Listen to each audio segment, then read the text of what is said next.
Hallelujah! Christ is risen! Christ is risen indeed! Hallelujah! What? Too much?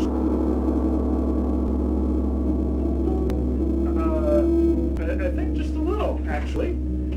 But it's certainly an announcement to celebrate that Christ is risen.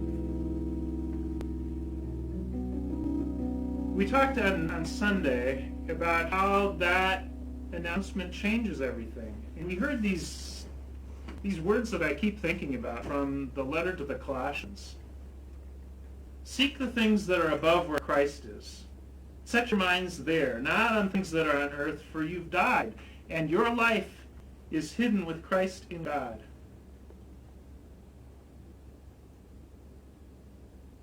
It reminds me of the conversation we were having after worship, Dan. We were thinking about our relationships with people and how they've been a little bit challenged during these days. And where did you find that quote that we were looking at? That was a post on Facebook from a store manager. Yeah, grocery store manager, and how their side of what they're seeing as people come into their store, and how a lot of people are acting towards store employees. Mm-hmm. So what have they been experiencing? A lot of negativity, a lot of abuse. People getting upset because they're told they're out of a product, or that they can't have more than a certain amount of product, and taking it out on the store staff or the retailers, the cashiers. Mm-hmm. Yep. Yeah, sometimes we start to feel anxious when we're feeling threatened. People are not sure what the future is going to bring, and then they start to become afraid. And when we're not feeling good, when we're feeling afraid, when we're hurt, it's easy to express that out to the people around us, sometimes without even really knowing it. But these words that we've heard on Easter Sunday, that Christ is risen, that God's life is greater even than death, means that God is there with us in every moment, in everything that we're challenged to face. And we can take a deep breath and relax back into that. Today I was reading some more of Colossians chapter 3, and a little bit further on it says this: "You are God's chosen people. You are holy and dearly loved.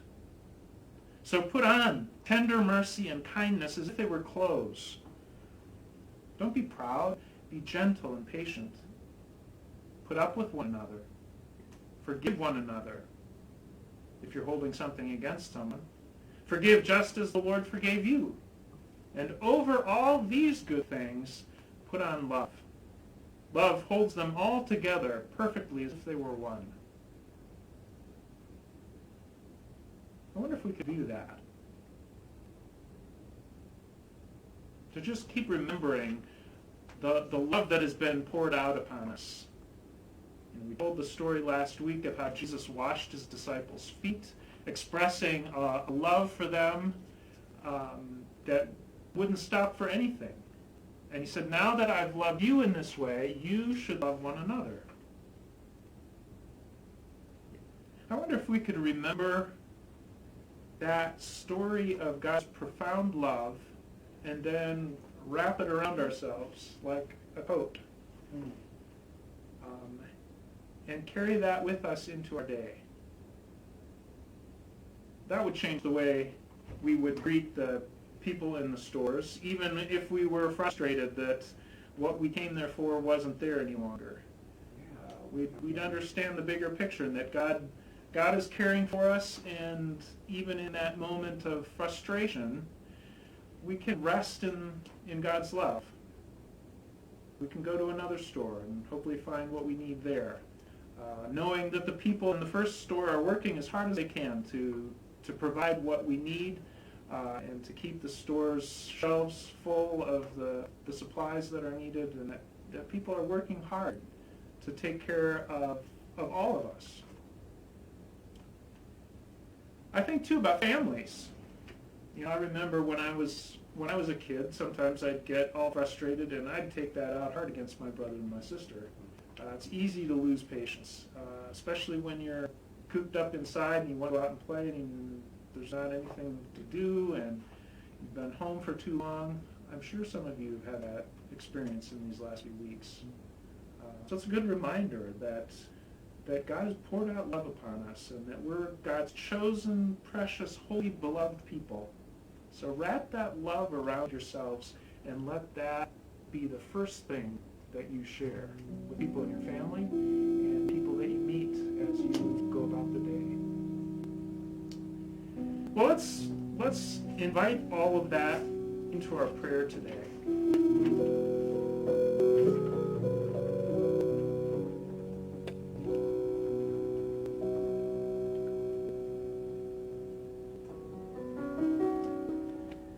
Gracious God, you have loved us with a love that is beyond our imagination. We have seen the power of that love that raised Jesus from the dead. And so, in the power of that love, we pray now. And let's begin with the storekeepers, checkout clerks, the stock people. We pray that you would remind them daily of their value, that you would keep them safe as they go about their work, because they're putting themselves at risk in order to serve us. Inspire us to express our gratitude and our value for the work that they do by kind words that we share and a smile as we greet them. And God, I think about all of the families who are doing their best right now during these times to support children who are learning at home, everybody trying to get their own work done and to care for one another. Strengthen them in their moments of frustration and impatience so that your love may shine through there as well, that they might greet one another first with kindness, and that they might remember to take a deep breath and be free then to offer patience to one another rather than anger. That goes too for our coworkers. I know that businesses are under stress right now, and it can probably be easy to give each other our worst rather than our best. Remind us again that we're beloved and holy, children of God, held in that love. Set us free to share love, first of all. Continue, Lord, to remember those who are sick and those who are dying. Give your compassion and your Spirit's presence to those who are grieving. Surround them all with your power and your love. Remind them each that they're precious. And finally, pray for your church. Continue to nurture us during this Easter season that we might grow in mutual compassion, forgiveness for one another, all of those things that the writer of Colossians named. Spirit of peace. That we would be a community that would show forth the same love that you have poured out upon us. Strengthen us during this season that we may grow deeper into that love. We ask all these things in the name of our risen Lord and Savior, Jesus Christ. Amen. Amen. Well, Ben, do you have a story today that can help us think about that a little bit further? You know, I've been giving a little bit of thought about what we've been talking about earlier, and there's a book that my kids and I like to read, and I thought it would be particularly timely since we're talking a little bit about ways that we can treat one another, especially in these circumstances, but all of the time too. These are good lessons not just for kids, but for adults, really everyone. So I have a book today. It's called It's Not Fair, a book about having enough. And I have to admit, the first time I heard that the stores were running short of toilet paper, part of me just wanted to dash over there and start stocking up. Then I started thinking, you know, if every person in Janesville went to the store that I did and bought all the toilet paper, there wouldn't be enough for me, but there probably wouldn't be enough for my neighbors. Some of them are older and have a hard time getting to the store and getting out. And I started thinking about all those folks who probably needed it more than I did. So anyways, It's Not Fair, a book about having enough.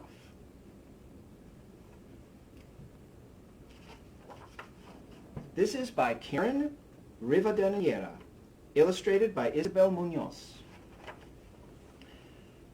Roxy Ramirez counted her money, 10, 20, 25, 30. 30 whole dollars, saved from one great birthday and 2 good grades. Roxy only needed 27 for the mad scientist chemistry set she'd been dreaming of. This is more than enough, Roxy told a squirrel in her yard. She skipped off down her block.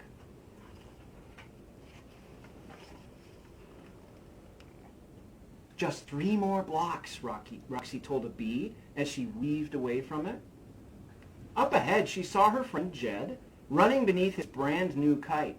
It swooshed and soared, it dipped and dove, and then crash into a tree branch. Jed tugged and tugged on the string until it snapped.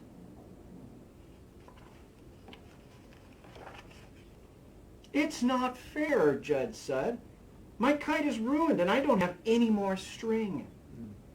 Roxy remembered the bills in her pocket. More than enough, she thought. Hold on, Roxy said, and galloped off to the hardware store.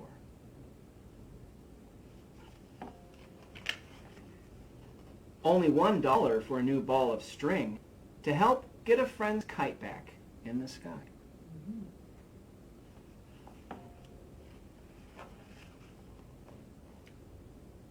Just 2 more blocks, Roxy told a pigeon on the sidewalk. Almost there. The mad scientist chemistry set would be hers before she knew it. Just then, Roxy saw her friends Leo and Sarah. What's wrong? Roxy asked. Mom only gave us money for 1 scoop to share, Sarah said. Now neither of us can have any. It's not fair.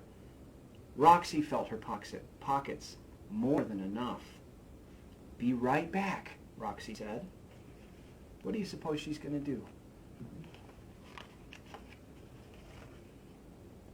Only $1 for a new scoop of pink peppermint to get a friend's smile back. That's worth it. I'd say. $1 for a friend's smile. 1 more block, Roxy said to her neighbor's dog, Badger. Roxy smiled. She'd been doing mad scientist experiments in no time. But Roxy's friend Miriam frowned as she tugged on Badger's leash. I can't get this old dog to go any more blocks, Miriam said. He won't move without a treat. Sounds a little bit like my dog.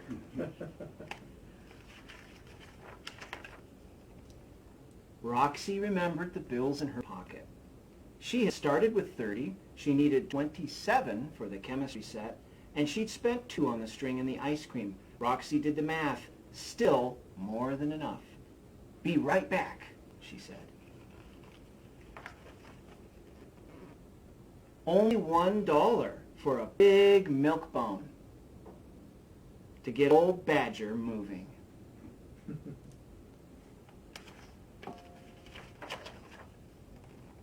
I'm here, Roxy announced. She beelined to the stack of mad scientist chemistry sets. Roxy double-checked the price and carried her box to the front.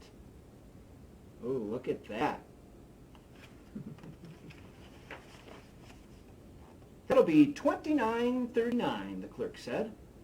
Oh, Roxy's face fell. She only had $27. No longer enough. She forgot about the sales tax. Oh, no. Yeah. Have you all ever been there in that position? Oh, Yeah. It's not fair, Roxy thought. If I hadn't spent those $3, I'd have enough. What a waste. But then Roxy heard a dog bark. She looked out the window and saw her friends at the park across the street.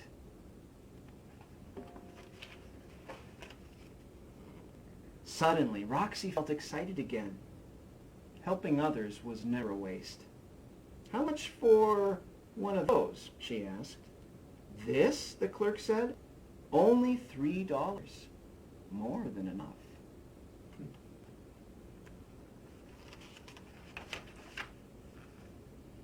Look at that. She got a Frisbee to share with her friends in the park.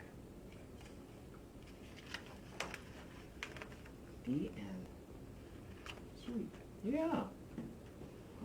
So boys and girls, sometimes when we get anxious and afraid, it's hard to think of those things like sharing, right? Especially when it means that we can trust in others.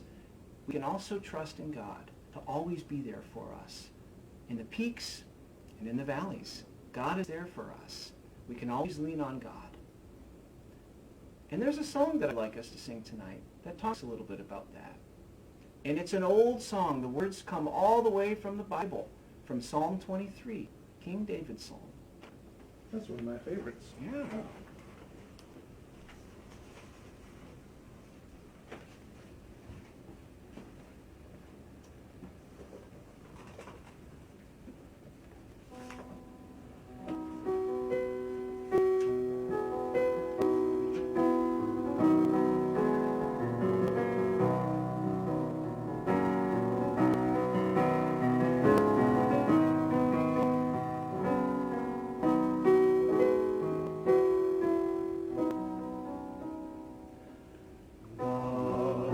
My shepherd, I not want, he makes me down to lie. In pastures green he leadeth me, the quiet waters by. He leadeth me, the quiet waters by. My soul he doth restore again, and me to walk pathway. Within the paths of righteousness, e'en for his own name's sake. Within the paths of righteousness, e'en for his own name's sake. Yea, though I walk in death's dark vale, yet will I fear no ill. For thou art with me, and thy rod and staff me comfort still. For thou art with me, and thy rod and staff me comfort still. My table thou hast richly spread in presence of my foes. My head thou dost with oil anoint, and my cup overflows. My head thou dost with oil anoint, and my cup overflows.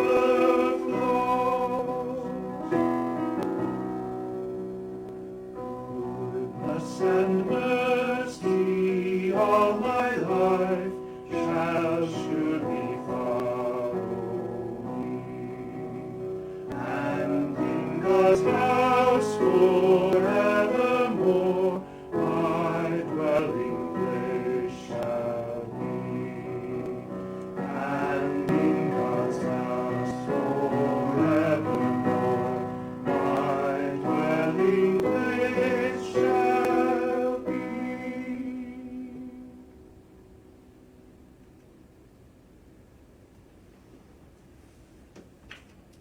was a beautiful song, and lovely Psalm 23 is one of my favorites. Next song we're going to do has been in my head almost all day today. In between our bouts of snowstorms and sun today, we had spring and winter, I guess, today. Gotta love Wisconsin weather.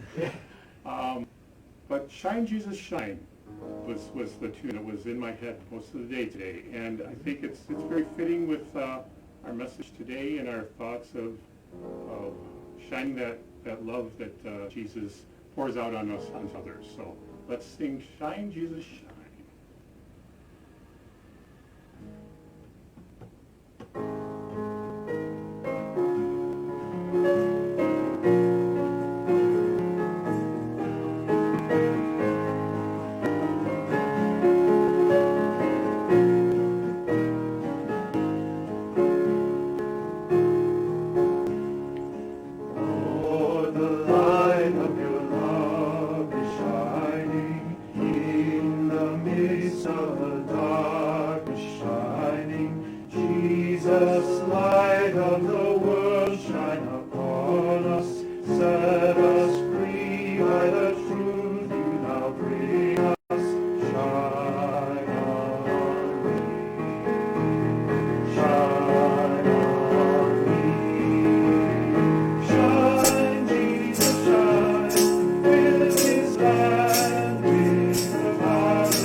I like that line, mirrored here, may our lives tell your story.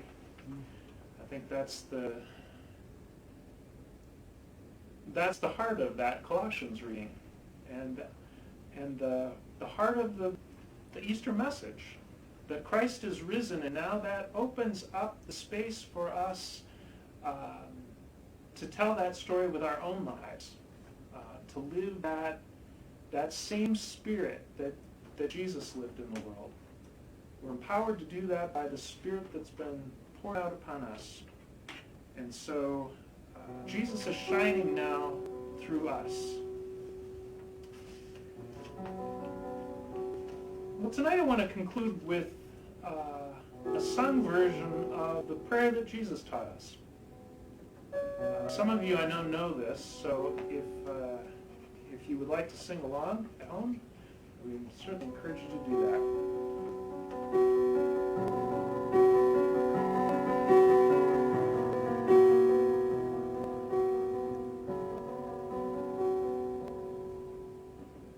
Our Father, which art in heaven, hallowed be thy name.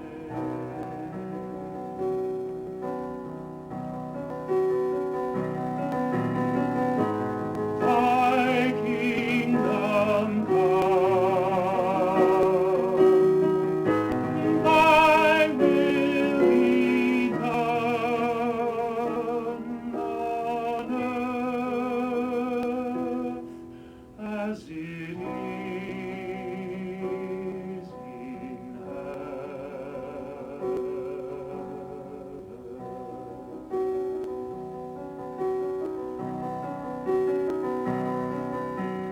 Give us this day our daily bread, and forgive